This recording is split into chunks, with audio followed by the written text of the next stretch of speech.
السلام علیکم پیارے دوستو، سیرت محمد مصطفیٰ صلی اللہ علیہ وسلم کے باب نمبر 2 کے ٹاپک نمبر 6 میں آج ہم قبول اسلام حضرت ابو ذر غفاری رضی اللہ تعالیٰ عنہ، مسلمانوں کا حضرت ارقم رضی اللہ تعالیٰ عنہ کے گھر اجتماع اور علانیہ دعوت اسلام، اس کا مطالعہ کریں گے۔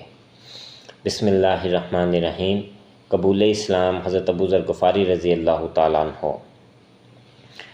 حضرت ابو ذر غفاری رضی اللہ تعالیٰ عنہ کا تعلق قبیلہ بنو غفار سے تھا جو مکہ کے قریب میں آباد تھا۔ حضرت ابو ذر غفاری رضی اللہ تعالیٰ عنہ کو جب حضور صلی اللہ علیہ وسلم کے بارے علم ہوا تو معاملہ دریافت کرنے کے لیے اپنے بھائی انیس کو مکہ بھیجا۔ ابو ذر کے بھائی مکہ آئے اور حضور صلی اللہ علیہ وسلم سے ملاقات کر کے واپس لوٹے۔ حضرت ابو ذر نے پوچھا، کیا خبر لائے؟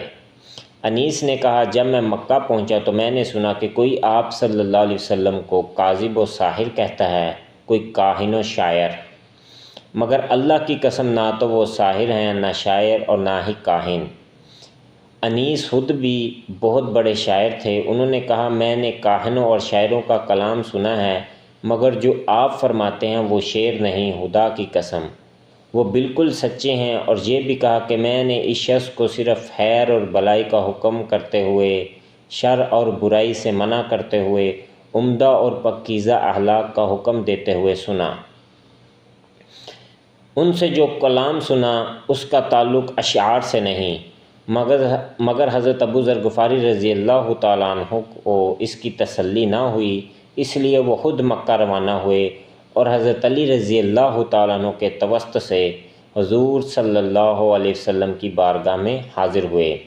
آپ صلی اللہ علیہ وسلم کا کلام سنا اور اسی وقت اسلام لائے۔ حرم میں پہنچ کر اسلام کا اعلان کیا۔ کفار مکہ نے انہیں بہت مارا۔ نبی اکرم صلی اللہ علیہ وسلم نے حضرت ابو ذر رضی اللہ تعالیٰ عنہ کو مکہ سے واپس اپنی قوم میں جانے کا کہا اور فرمایا، اپنی قوم کو بھی اس سے آگاہ کرو، ہمارے ظہور اور غلبہ کی خبر سنو تب یہاں آنا۔ اس پر حضرت ابو ذر رضی اللہ تعالیٰ عنہ واپس چلے گئے۔ انہوں نے اپنی والدہ کو اسلام کی دعوت دی، انہوں نے اسلام قبول کیا۔ حضرت ابو ذر رضی اللہ تعالیٰ عنہ نے اپنے قبیلہ بنو غفار کو بھی دعوت اسلام دی۔ تقریباً نصف قبیلہ اسی وقت مسلمان ہو گیا۔ مسلمانوں کا حضرت ارقم رضی اللہ تعالیٰ عنہ کے گھر اجتماع۔ رفتہ رفتہ اسلام قبول کرنے والوں کی تعداد میں اضافہ ہوتا رہا، لوگ مسلمان ہوتے رہے۔ اسی طرح مسلمانوں کی ایک چھوٹی سی جماعت بن گئی تو مسلمانوں نے حضرت ارقم رضی اللہ تعالیٰ عنہ کے گھر جمع ہونا تجویز کیا۔ حضرت ارقم رضی اللہ تعالیٰ عنہ سابق اولین میں سے تھے۔ آپ رضی اللہ تعالیٰ عنہ کا مکان کوہ صفا پر تھا۔ حضرت عمر فاروق رضی اللہ تعالیٰ عنہ کے اسلام لانے تک مسلمان یہیں جمع ہوتے رہے، مگر جب حضرت عمر رضی اللہ تعالیٰ عنہ نے اسلام قبول کیا تو مسلمان بے خوف و خطر جہاں چاہتے جمع ہو جاتے تھے۔ علانیہ دعوت اسلام۔ 3 سال تک نبی کریم صلی اللہ علیہ وسلم مخفی اسلام کی دعوت دیتے رہے اور لوگ آہستہ آہستہ اسلام میں داخل ہوتے رہے۔ 3 سال بعد علل اعلان اسلام کی طرف بلانے کا حکم ہوا۔ چنانچہ آپ صلی اللہ علیہ وسلم کوہ صفا پر تشریف لے گئے اور قبائل قریش کو نام بنام پکارا۔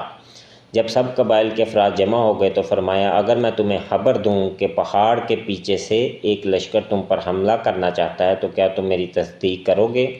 سب نے یک زباں ہو کر کہا، آپ صلی اللہ علیہ وسلم سے سوائے صدق اور سچائی کے کچھ نہیں دیکھا۔ اس پر آپ صلی اللہ علیہ وسلم نے فرمایا، قولوا لا الہ الا اللہ تفلحون، کہہ دو کہ اللہ ایک ہے تو تم کامیاب ہو جاؤ گے۔ میں تمہیں سخت عذاب سے ڈراتا ہوں۔ اس پر سب لوگ غصہ میں آ گئے۔ ابو لہب جو وہاں موجود تھا، اس نے غصے میں آ کر کچھ سخت الفاظ کیے جو میں یہاں بیان نہیں کر سکتا۔ اس کی گستاخی کی وجہ سے سورہ لہب نازل ہوئی۔